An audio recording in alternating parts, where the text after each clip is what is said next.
অনবরত দুঃখ পেতে পেতে কি আপনার মনে হচ্ছে যে আপনার জীবনের এই অন্ধকার রাত বোধহয় কোনোদিন শেষ হবে না? প্রকৃতির একটা অগম নিয়ম আছে, রাত যত বেশি গভীর আর অন্ধকার হয়, ভোরের আলো ফোটার সময় ততটাই কাছে চলে আসে।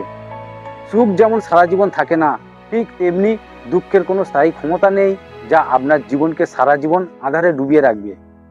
জীবনের চাকা সবসময় ঘোরে। আজ আপনি চাকার নিচে আছেন বলে কষ্ট পাচ্ছেন, কিন্তু আপনি যদি ধৈর্য ধরে নিজের লড়াইটা চালিয়ে যান, তবে চাকাটি ঘুরে আপনিও একদিন চূড়ায় পৌঁছবেন।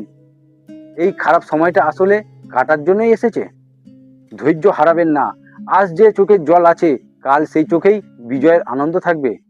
নিজের ওপর আর ঈশ্বরের ওপর ভরসা রাখুন, সুসময় আসছে। জীবনের প্রতি পদক্ষেপে ইতিবাচক থাকার এবং ধৈর্য ধরার শিক্ষা পেতে আমাদের প্রতিদিন একটু শিখে পরিবারের সঙ্গে যুক্ত হয়ে যান। কমেন্টে আপনার মূল্যবান মতামত জানান। ধন্যবাদ।